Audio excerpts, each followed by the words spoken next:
Hello friends, स्वागत है आपका अपने चैनल स्कूल ऑफ इन्वेस्टिंग में, जहां पर आप सीखते हैं कि स्टॉक मार्केट में पैसा लगाने से पहले किसी भी सेक्टर को या किसी भी कंपनी को कैसे डीपली एनालिसिस किया जाता है उसका, और फिर डिसाइड करते हैं कि कहां और किस प्रोज एंड कॉन्स के साथ हमें अपने हार्ड अर्न मनी को स्टॉक मार्केट में इन्वेस्ट करना है।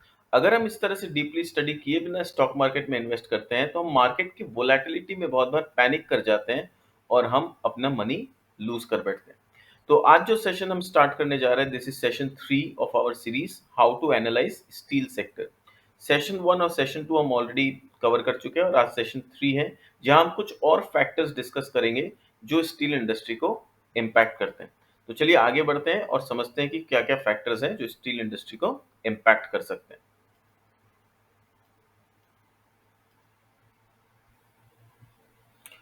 तो this is the fifth factor which we are going to discuss, और पांचवा फैक्टर जो है वो है डाइवर्सिफिकेशन। स्टील जो बिजनेस ओनर है वो अपने आप को रिस्क से बचाने के लिए अपने बिजनेस को किस तरह से डाइवर्सिफाई कर सकते हैं ताकि उनके बिजनेस में बहुत ज्यादा नेगेटिव इम्पैक्ट ना आए समय के साथ, वो हम यहाँ पर डिस्कस करने जा रहे हैं। और कितने अलग अलग टाइप का डाइवर्सिफिकेशन पॉसिबिलिटी है उनके पास।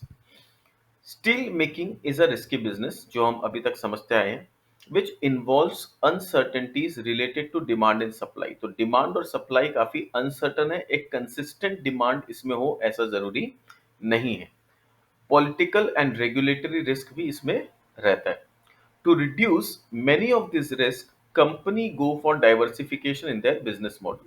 और ये रिस्क को मैनेज करने के लिए, इस रिस्क को रिड्यूस करने के लिए, मिटिगेट करने के लिए, जो बिजनेसमैन है, जो स्टील इंडस्ट्री में स्टील मैन्युफैक्चरर्स हैं, वो अपने बिजनेस मॉडल को थोड़ा सा डाइवर्सिफाई करते हैं।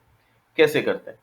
Steel firms can achieve diversification over different aspects like geographical location of plants, domestic and export business, customers from different industries, manufacturing different types of product। तो ये चार अलग अलग तरीका है जैसे वो बिना पे वो अपने बिजनेस को डाइवर्सिफाई कर सकते हैं। पहला है geographical locations of the plant, कि प्लांट को अलग अलग ज्योग्राफी में नए नए प्लांट्स लगाएं ताकि किसी एक पर्टिकुलर ज्योग्राफी में कोई दिक्कत आ जाए, मान लो अर्थक्वेक आ गया या गवर्नमेंट पॉलिसी, उस स्टेट गवर्नमेंट ने पॉलिसी कुछ बदल दिया या माइनिंग पे टैक्स ज्यादा लगा दिया, ऐसा कुछ भी कर दिया, तो दूसरे स्टेट्स में जो प्लांट्स है उस पे ज्यादा इम्पैक्ट ना आए। That is one way. Number two, अपने बिजनेस को domestic as well as export लेके जाना। यानी अपने इंडिया में, suppose we are Indian manufacturers, तो हम इंडिया में तो अपने बिजनेस को ग्रो कर ही रहे हैं, साथ साथ अपने प्लांट्स को इंडिया के बाहर भी स्टैब्लिश करें, ताकि अगर इंडिया में गवर्नमेंट पॉलिसी की वजह से या रॉ मटेरियल कॉस्ट की वजह से किसी तरह का दिक्कत आता है तो एक्सपोर्ट बिजनेस पे उसका इम्पैक्ट ना आए। कस्टमर्स फ्रॉम डिफरेंट इंडस्ट्री, और ऐसे कस्टमर्स को टारगेट करें जो अलग अलग इंडस्ट्री को बिलोंग करते हैं, ताकि किसी एक इंडस्ट्री में अगर स्लो डाउन आए तो उससे मेरा पूरे बिजनेस को इम्पैक्ट ना हो। मैं उसको डाइवर्सिफाई रखूंगा तो क्या होगा, एक इंडस्ट्री का स्लो डाउन दूसरे इंडस्ट्री में अगर ग्रोथ आ रहा है तो उसको मिटिगेट कर देगा। Manufacturing different types of products, और अलग अलग different types of products manufacture करना, ताकि एक पर्टिकुलर ग्रेड ऑफ स्टील या एक पर्टिकुलर टाइप ऑफ प्रोडक्ट में अगर स्लो डाउन आया, उसका डिमांड कम हो गया, दूसरा टाइप ऑफ प्रोडक्ट चल बैठेगा। Each of these aspects of diversification aids to the stability in the business and cash flow of the steel mills. तो इस तरह से जब वो डाइवर्सिफाई करते हैं अपने बिजनेस को, तो उनका बिजनेस थोड़ा सा स्टेबल हो जाता है और बिजनेस में जो सिक्लिकलिटी का एलिमेंट है वो धीरे धीरे कम होने लगता है। ज्योग्राफिकल डाइवर्सिफिकेशन कैसे कर सकते हैं? Geographical diversification of customers helps a steel plant to take advantage and mitigate aspects of demand, supply, and tariff barriers and duties related situations of a region. It can increase sales of geographies where demand is favorable। अब क्या होता है, जब आप geographically चीजों में अपने business को डाइवर्सिफाई करते हो तो आपका कस्टमर्स भी अलग अलग ज्योग्राफी को बिलोंग करता है। तो उससे स्टील प्लांट को क्या मदद मिलता है, वो इस बात का एडवांटेज ले पाते हैं कि जब डिमांड सप्लाई में किसी एक पर्टिकुलर रीजन में कोई टैरिफ की वजह से या ड्यूटी की वजह से डिमांड सप्लाई में दिक्कत आने लगे, तो दूसरे बिजनेस या दूसरे जो रीजन्स में बिजनेस है वहां का बिजनेस इसको सपोर्ट कर सके। It can increase sales of geographies where the demand is favourable. तो बहुत बार होता है कि किसी एक पर्टिकुलर ज्योग्राफी में डिमांड फेवरेबल रहता है और कुछ पर्टिकुलर ज्योग्राफी में डिमांड अनफेवरेबल रहता है। तो अगर मेरा बिजनेस वेल डाइवर्सिफाइड है तो मैं जहां पर जिस रीजन में मेरा डिमांड फेवरेबल है उसका बेनिफिट ले सकता हूँ। It can increase sales of geographies where the demand is favorable. In addition, geographically diverse plant location protect the company from natural disaster. जैसा मैंने बताया कि अगर एक ही ज्योग्राफी में आपके सारे प्लांट्स हैं और वहां पर कभी अर्थक्वेक आ गया या फिर ऐसा कुछ ज्योग्राफिकली दिक्कतें आ गई, सुनामी आ गया, ऐसा कुछ भी अगर नेचुरल कैलेमिटी हो गया, तो आपका पूरा बिजनेस इम्पैक्ट हो जाएगा अगर आप एक ही ज्योग्राफी को बिलोंग करते हैं। बट अगर आप ज्योग्राफिकली डाइवर्सिफाइड है तो आप उसको मैनेज कर पाएंगे। लोकल अनरेस्ट हो सकता है आपके उस पर्टिकुलर ज्योग्राफी में, अदर पॉलिटिकल फैक्टर्स हो सकता है। इमेजिन करिए अभी जैसे हमने कुछ महीनों पहले बांग्लादेश में सिचुएशन देखा था कि कितना खराब हो गया था। तो इमेजिन करिए किसी का बिजनेस सिर्फ और सिर्फ बांग्लादेश पे 100% डिपेंडेंट है, तो उनके बिजनेस को डेफिनेटली इम्पैक्ट हुआ होगा। तो ये सिचुएशन होता है जहां पर कि आपको लगता है कि मेरा बिजनेस अगर थोड़ा सा और डाइवर्सिफाइड होता ज्योग्राफिकली तो मैं शायद बेटर मैनेज कर पाता चीजों को। कस्टमर डाइवर्सिफिकेशन, कस्टमर्स का डाइवर्सिफाइड होना भी जरूरी है। यहाँ पर कस्टमर्स का डाइवर्सिफाइड मतलब अलग अलग इंडस्ट्री में आपके कस्टमर्स होने चाहिए। Companies also go for diversification in their customers in terms of industries as well as geographies, that is domestic and export. Usually, demand from institutional customers like automobile etc. is more stable at a contracted price with long-term visibility. तो अगर आपका demand किसी institutional customers के साथ है, जैसे automobile के आपके कस्टमर्स बहुत ज्यादा है, तो ऑटोमोबाइल का डिमांड जब तक बना हुआ है तो कहीं ना कहीं आपको भी एक कॉन्ट्रैक्टेड प्राइस मिलता रहेगा और लॉन्ग टर्म आपका रेवेन्यू में एक विजिबिलिटी दिखाई देगा। On the other hand demand from steel traders, but अगर आपका डिमांड सिर्फ स्टील ट्रेडर्स के साथ है, इज वेरी वोलेटिल। तो स्टील ट्रेडर के साथ अगर आपका डिमांड रहेगा तो मार्केट में थोड़ा सा भी स्लो डाउन आएगा ना, तो ये जो स्टील ट्रेडर्स है ये सबसे पहले अपने इन्वेंट्री को बेचना चालू करेंगे और आपको फ्रेश ऑर्डर मिलना बंद होगा इनके तरफ से। तो वहां पर आपका बिजनेस बहुत वोलाटाइल हो जाएगा। As this demand vanishes whenever there is signs of slowdown in the economy. As a result, companies attempt to have diversification of customers profile ranging from institutional and trading clients. तो इसीलिए customers को हम लोग को diversify करके रखना जरूरी होगा इस बिजनेस में। हमारे पास इंस्टीट्यूशनल कस्टमर्स हो जो ऑटोमोबाइल इंडस्ट्री को बिलोंग करते हैं, या जो इंफ्रास्ट्रक्चर कंपनीज है उनके साथ कुछ टाई अप हो, या जो डिफेंस मैन्युफैक्चरिंग कंपनीज है वो लोग के साथ कुछ टाई अप हो। तो वहां पर क्या होगा, मेरा डिमांड थोड़ा सा स्टेबल रहेगा और साथ साथ ट्रेडिंग के क्लाइंट्स भी हो। बट सिर्फ ट्रेडिंग, स्टील ट्रेडिंग हमारे क्लाइंट्स हो या कस्टमर्स हो तो मुझे आगे चल के दिक्कत आ सकती है। Next is product diversification. Product को डाइवर्सिफाई करना भी बहुत जरूरी है। आप देख सकते हो कि स्टील से कितना अलग अलग छोटे छोटे यहाँ पर प्रोडक्ट्स हम बना सकते हैं, नॉट ग्लू स्पेशली, पर कुछ कुछ प्रोडक्ट्स है जैसे रिवेट्स है, ट्यूबुलर रिवेट्स है, नट नट इंक्लूडिंग वेस्टर्स है, तो ये सब बहुत सारे प्रोडक्ट है जो स्टील से बना सकते हैं। तो प्रोडक्ट को अपना डाइवर्सिफाई करना जो अलग अलग इंडस्ट्री में अलग अलग एप्लीकेशंस में यूज हो सके वो जरूरी है, ताकि मेरा रिस्क थोड़ा सा मिटिगेट हो सके कि अगर एक जगह दिक्कत है तो दूसरे जगह बेनिफिट हो सके।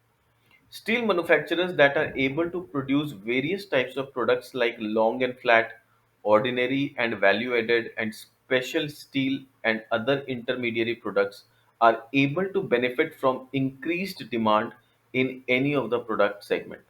तो अगर आप इस तरह का प्रोडक्ट बनाते हैं तो यहाँ पर से देखिए आपको क्या नॉलेज मिल रहा है कि कितने अलग अलग टाइप के स्टील प्रोडक्ट्स होते हैं।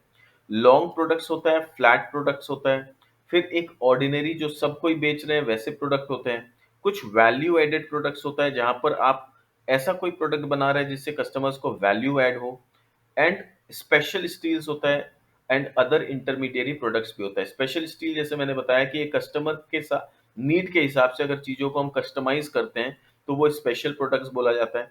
और कुछ अदर इंटरमीडिएरी प्रोडक्ट्स जो उनको रेगुलर बेसिस पे लगता है। अगर मैं इतने तरह का अलग अलग प्रोडक्ट बना सकता हूँ, डाइवर्सिफाई कर सकता हूँ, तो मेरा रिस्क काफी कम हो जाएगा।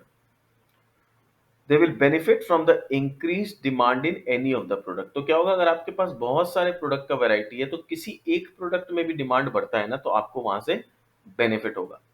This in turn helps them mitigate the cyclicality and brings comparative stability in their revenue. तो इससे क्या होगा, आपका सिक्लिकलिटी कम होगा और रेवेन्यू आपका कंपैरेटिवली स्टेबल हो जाएगा।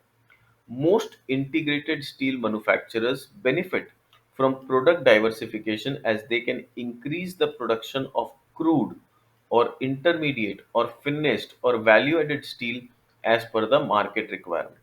तो ज्यादातर जो इंटीग्रेटेड स्टील मैन्युफैक्चरर्स होते हैं उनको ये प्रोडक्ट डाइवर्सिफिकेशन का बेनिफिट मिलता है। क्यों?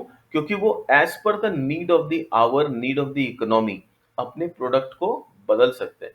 कभी उनको इंटरमीडिएट प्रोडक्ट्स का डिमांड ज़्यादा होगा तो वो वैसा बना के बेचने लगेंगे। कभी फिनिश्ड गुड्स का फिनिश्ड प्रोडक्ट जो उनका है उसका डिमांड ज़्यादा होगा तो वैसा बेचने लगेंगे। वैल्यू एडेड स्टील का डिमांड कहीं ज़्यादा हुआ तो वो एक्स्ट्रा मैन्युफैक्चरिंग प्रोडक्शन बढ़ा के वो बेचने लगेंगे। तो उनके पास सारा हथियार होता है एक तरह से। जो बड़े इंटीग्रेटेड प्लेयर्स होते हैं वो किसी भी तरह का प्रोडक्ट बना सकते हैं जनरली, और जैसा मार्केट में डिमांड होता है अपने प्रोडक्शन को वहाँ शिफ्ट कर पाते हैं। Different steel product segments like long and flat have different characteristics. तो अलग अलग जो स्टील प्रोडक्ट के सेगमेंट होते हैं उसका जो कैरेक्टरिस्टिक्स होता है वो अलग होता है।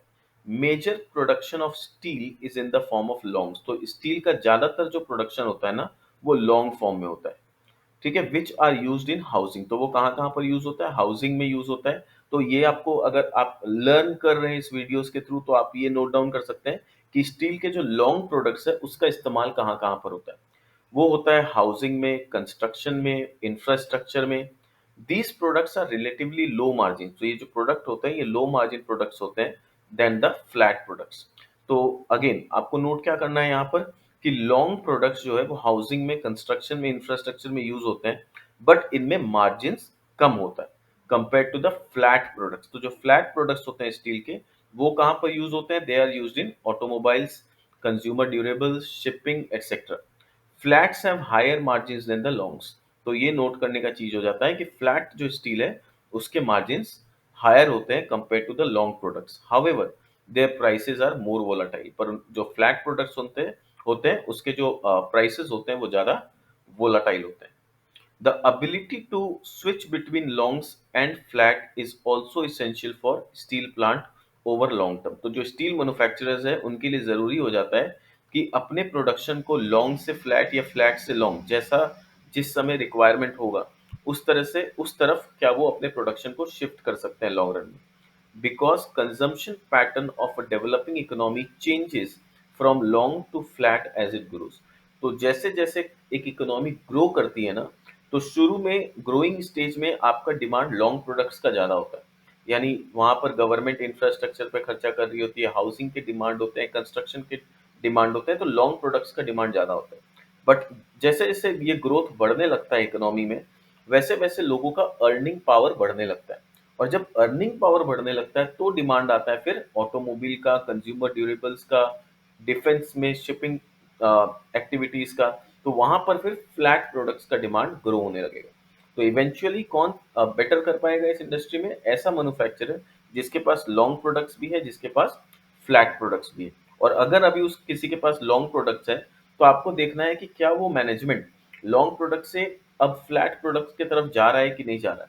क्या वो एक नया प्लांट या नया प्रोडक्शन लाइन ऐसा बैठा रहा है फ्लैट प्रोडक्ट्स बनाने का? तो ये सब चीज आपको स्टडी करना है।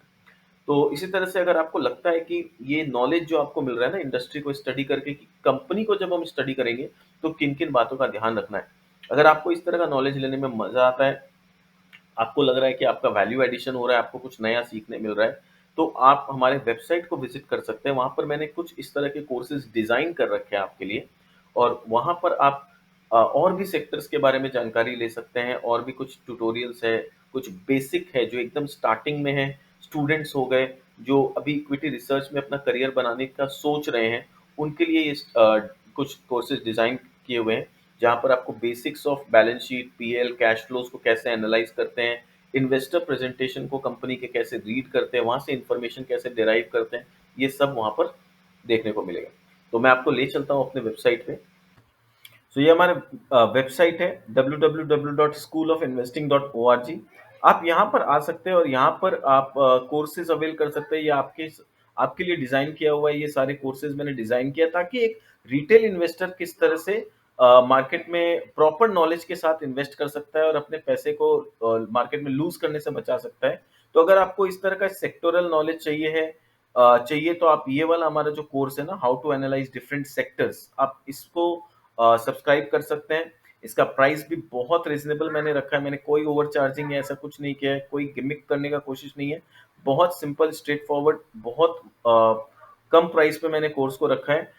आप जब ये कोर्स को अवेल करेंगे ना, आप रियलाइज करोगे कि इसमें जो नॉलेज है, जो डेप्थ है इंडस्ट्री का, वो आपके लिए कितना फायदेमंद होगा जब आप इंडिविजुअल स्टॉक्स में इन्वेस्ट करने का कोशिश करोगे, उसके बारे में स्टडी करने का कोशिश करोगे। मैं आपको थोड़ा सा एक दिखाना चाहता हूँ क्या क्या सेक्टर्स हमने इसमें कवर किया है। सपोज यहाँ पर आप गेट दिस कोर्स करना चाहते हो, तो यहाँ पर आप देख सकते हो क्या क्या कोर्स अवेलेबल है। इसके कंटेंट को आप देखना चाहते हो तो आप इसके कंटेंट को देख सकते हो कि इसमें क्या क्या कंटेंट हमने डाला है। तो सेक्टर एनालिसिस का एक फोल्डर है, उसमें आप कौन कौन सा सेक्टर हम कवर किए हैं उसमें आप देख सकते हैं कि टेक्सटाइल सेक्टर, जिस तरह से हम ये स्टील सेक्टर का पढ़ रहे हैं, अगर आपको ये लगता है कि स्टील सेक्टर का जो हम पढ़ाई कर रहे हैं उससे आपको एक्चुअली में कुछ बेनिफिट हो रहा है, कुछ वैल्यू एडिशन हो रहा है, कुछ ऐसा नॉलेज मिल रहा है जो आपको आगे चल के बहुत हेल्प करने वाला है, तो आप फिर इस तरह का कोर्स को सब्सक्राइब कर सकते हैं, जहां पर आपको टेक्सटाइल सेक्टर के बारे में पूरा जानने मिलेगा, cement sector, paper sector, wind power, agrochemical sector, और फिर होटल बिजनेस के बारे में आपको जानने मिलेगा। और स्टील सेक्टर अभी हम लोग साथ में पढ़ रहे हैं तो वो भी यहाँ पर ऐड हो जाएगा इवेंचुअली। और भी 3 4 5 सेक्टर्स हम इसमें ऐड करेंगे। तो जितने ज्यादा सेक्टर्स हम इसमें कवर करेंगे ना, आपको उतना ज्यादा वैल्यू मिलेगा, आपका नॉलेज लेवल उस डेप्थ तक जाएगा जहां पर आपको फिर स्टॉक मार्केट में इन्वेस्टिंग करने में डर नहीं लगेगा, आपको कंफ्यूजन नहीं होगा। आप एब्सोल्यूट क्रिस्टल क्लियर वे में आप चीजों को समझ पाओगे और मार्केट में इन्वेस्ट कर पाओगे। बहुत सारे आपको फ्री वीडियोस जैसे कि मैं कर रहा हूँ यूट्यूब में भी मिलेंगे, बट आपको एक स्ट्रक्चर्ड वे में प्रॉपर आपको एक एक इंडस्ट्री के बारे में जानना है तो ये कोर्स आपके लिए। और अगर आप ट्रेडिंग करना चाह रहे हैं, इंट्राडे ऐसा कुछ रिकमेंडेशन मेरे से एक्सपेक्ट कर रहे हैं, तो ये चैनल उस पर्पस के लिए है ही नहीं। This channel is only for educational purpose. And जो सीरियसली इन्वेस्ट करना चाहते हैं मार्केट में, एक लॉन्ग टर्म अच्छा पोर्टफोलियो बिल्ड करना चाहते हैं, दिस चैनल इज फॉर दोस्त। अगर आप ट्रेडिंग की उम्मीद से आए हैं या इस उम्मीद से आप आ रहे हो कि इस कोर्स में मुझे कुछ रिकमेंडेशन मिल जाएगा, then you are in a wrong place. This is only for educational purpose. और इस वीडियो में भी मैं डिस्क्लेमर देना चाहूंगा, अगर हम किसी कंपनी का एग्जांपल भी ले रहे हैं, that is only for educational purpose. There is no intention कि आपको मैं किसी तरह का कोई रिकमेंडेशन दूं। It is totally education. अगर आप एक बार सीख गए ना, तो आपको किसी के रिकमेंडेशन की जरूरत ही नहीं पड़ेगी। मैं तो चाहता हूं कि आप जैसे इंडिविजुअल इन्वेस्टर्स को किसी के रिकमेंडेशन की जरूरत ना पड़े। आप उस लेवल पे अपने नॉलेज को ले जाएं कि आप दूसरों को रिकमेंड करने लायक बने, आपको किसी से कुछ मांगने की जरूरत ना पड़े। That is what my aim is, that is what my mission is through school of investing. अगर आपको लगता है कि इस मिशन में आप कंट्रीब्यूटर बन सकते हैं या आप इस मिशन का पार्ट बन सकते हैं, इससे बेनिफिट ले सकते हैं, then this course is for you. और भी कोर्सेज हैं हमारे पास, जैसे सेक्टर का मैंने बताया। सेक्टर के अलावा जैसे अगर कोई बेसिक है जो एकदम फर्स्ट लेवल पे इंडिविजुअल स्टार्ट करना चाहते हैं, वो ये वाला कोर्स कर सकते हैं, जहां पर PL, balance sheet, cash flow को कैसे स्टडी करते हैं, कंपनी के इन्वेस्टर प्रेजेंटेशन को कैसे स्टडी करते हैं, वहां से डेटा निकाल के कैसे पीएल बैलेंस शीट से एनालाइज किया जाता है, वो अगर आपको समझना है तो आप ये कोर्स ले सकते हैं। And this is our complete course. जो थोड़ा एडवांस्ड लेवल पे रिसर्च को ले जाना चाहते हैं और एक प्रोफेशनल ग्रेड ऑफ रिसर्च करना चाहते हैं, this course is for them. अगर कोई ये कोर्स सब्सक्राइब कर रहे हैं तो उनको ये 2 कोर्स लेने की जरूरत नहीं है, because these 2 courses are already included in this. तो either you can go for this, जहां पर ऑलरेडी आपको ये दोनों कोर्स मिल जाएगा, और एल्स आप इन दोनों में से कोई एक ले सकते हैं फॉर द स्टार्टिंग। तो चलिए अब आगे बढ़ते हैं और देखते हैं कि अपने क्लास को कंटिन्यू करते हैं। The ability to switch between long and flat is also essential for steel plants over the long term, because the consumption pattern of a developing economy changes from long to flat as it grows. In the initial stages of infrastructure development, the country uses more long steel products in roads, bridges, building, etc. However, once it reaches the developed stage and the growth in the infrastructure slows down, the country starts consuming more of a flat steel products in consumer goods, automobiles, etc. Steel companies which focus on value-added special steel benefit from higher barriers to entry। यानी कौन सी steel companies अच्छा करेगी, किसके competitor को ज्यादा तकलीफ होगा उसके बिजनेस को खराब करने में या उसके बिजनेस को डिसरप्ट करने के लिए, ऐसी कंपनी जो वैल्यू एडेड स्टील में है, जो स्पेशल स्टील बना रही है, उनको ज़्यादा कॉम्पिटिटिव एडवांटेज है। Special steel is usually made with the custom characteristics as per the customer's requirements। तो जैसा मैंने पहले भी बताया कि स्पेशल स्टील वो होता है जो कस्टमर के नीड के हिसाब से बनाया जाता है। कस्टमर बताता है कि मुझे इस टाइप का, इस वैरायटी का, इस कैरेक्टरिस्टिक्स का स्टील चाहिए, और मैन्युफैक्चरर उनके हिसाब से अपने स्टील को प्रपोर्शन करके वैसा बनाता है। तो अगर कोई मैन्युफैक्चरर ऐसा कर पाता है तो कस्टमर उसके साथ लॉन्ग टर्म तक टिकता है, तो वहां पर कस्टमर का स्टिकनेस जो हो जाता है वो बढ़ जाता है। which brings in customer stickiness. Customer usually take a long time to assess the quality and approve new suppliers for special value added steel। तो वैल्यू एडेड और स्पेशल स्टील्स में क्या होता है, कस्टमर अप्रूव करने में आपको बहुत टाइम लगाता है, बट एक बार आपका प्रोडक्ट कस्टमर के पास अप्रूव हो गया ना, फिर कस्टमर लॉन्ग रन तक, लॉन्ग टर्म तक आपके साथ बिजनेस करता है। वो जल्दी से स्विच नहीं करना चाहता, बिकॉज उसके लिए भी स्विचिंग कॉस्ट बहुत हाई हो जाता है। Companies producing special value-added steel also enjoy higher profitability as they can charge a premium to their customers। और जो स्पेशल स्टील्स बनाते हैं उनके पास और बेनिफिट क्या होता है, उनका मार्जिन्स अच्छा होता है। क्यों? क्योंकि वो एक कस्टमर के नीड के हिसाब से बना रहा है, और कस्टमर का भी कहीं ना कहीं एक मजबूरी है कि इस इतने लंबे टाइम के बाद इनका प्रोडक्ट को मैंने अप्रूव किया है, तो अब मैं जल्दी से दूसरे जगह स्विच नहीं कर सकता। तो थोड़ा सा इनके पास वो प्राइसिंग पावर आता है कि वो थोड़ा सा मार्जिन अपना बढ़ा के कस्टमर से चार्ज कर सकते हैं। तो this is the benefit for the value added and special steel manufacturing. Next diversification is diversification in product process. तो प्रोडक्ट प्रोसेस को कैसे एक मैन्युफैक्चरर डाइवर्सिफाई कर सकता है और अपने कॉस्ट को रिड्यूस करने का कोशिश कर सकता है। So many steel companies make their production flexible where they can manufacture different kind of steel products based on the prevailing demand। तो बहुत सारे स्टील मैन्युफैक्चरर हैं जो अपने प्रोडक्शन प्रोसेस को बहुत फ्लेक्सिबल रखते हैं, ताकि जिस तरह का मार्केट में उस समय डिमांड हो, वो अपने प्रोडक्ट को, प्रोडक्शन प्रोसेस को उस तरह से यूज करके उस पर्टिकुलर डिमांड के हिसाब से प्रोडक्शन कर सकें। This ability helps them in achieving better utilization through their plant। और ये अगर आपके पास फ्लेक्सिबिलिटी है अपने प्रोडक्शन प्रोसेस में, तो अपने प्लांट को आप बेटर यूटिलाइजेशन कर पाएंगे। ना व्हाट इज यूटिलाइजेशन?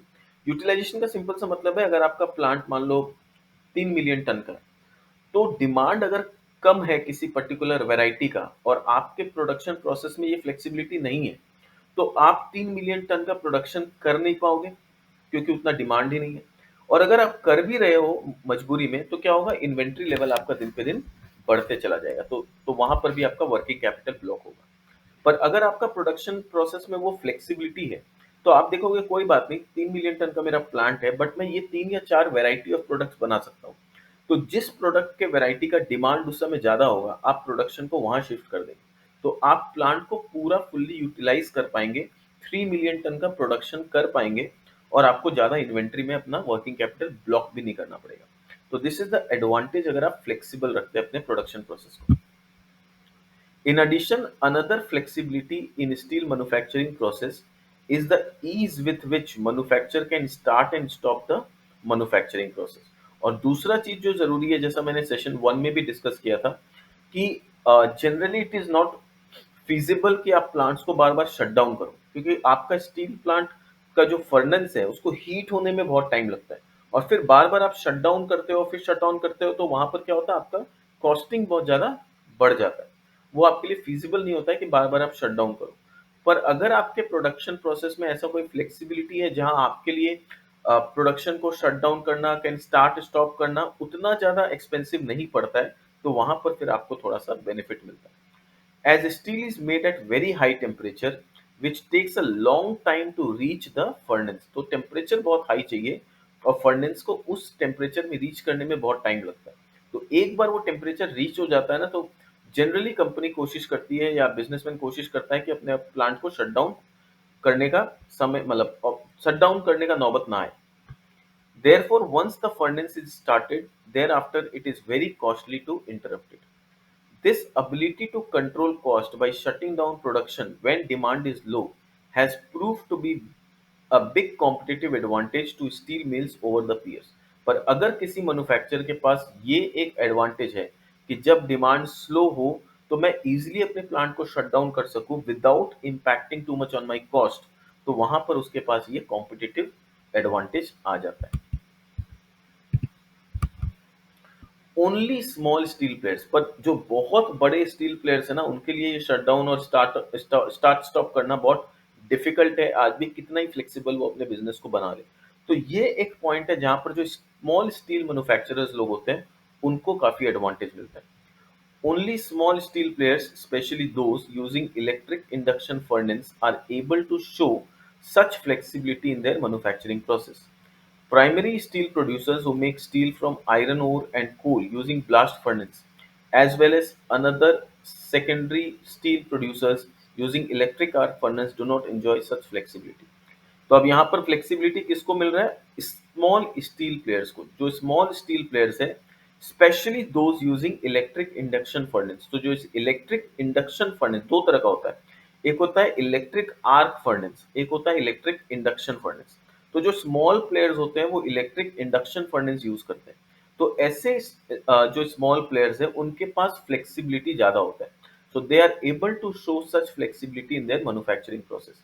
पर जो प्राइमरी स्टील प्रोड्यूसर्स हैं, जो लार्ज प्लेयर्स हैं, जो स्टील एंड आयरन और कोल को मतलब सॉरी आयरन और कोल को इस्तेमाल करके जो ब्लास्ट फर्नेस के टेक्नोलॉजी से स्टील को प्रोड्यूस करते हैं, और जो बड़े प्लेयर्स हैं जो इलेक्ट्रिक आर्क फर्नेस यूज करते हैं, उनको इतनी ज्यादा फ्लेक्सिबिलिटी नहीं मिलती। तो फ्लेक्सिबिलिटी ज्यादा किसको होता है? स्मॉल प्लेयर्स को। लार्ज प्लेयर्स को उतना ज्यादा फ्लेक्सिबिलिटी नहीं मिलता है। सो दिस वाज फैक्टर 5, जहां पर कि डाइवर्सिफिकेशन बहुत इंपॉर्टेंट रोल प्ले करता है, हमने देखा। नेक्स्ट सेशन में जब हम आएंगे तो फैक्टर 6 और फैक्टर 7 को समझेंगे, and that will be perhaps the last session of our steel, मतलब how to study a steel sector. तो हम देखेंगे साइज ऑफ ऑपरेशंस कैसे इंपॉर्टेंट होता है, और क्यों जो स्टील इंडस्ट्री है उसमें बिग प्लेयर्स जो होते हैं वो और बिगर होते चले जाते हैं। तो स्टील प्लेयर्स के साथ क्या होता है, जो बिग है वो और बिगर होते चला जाता है।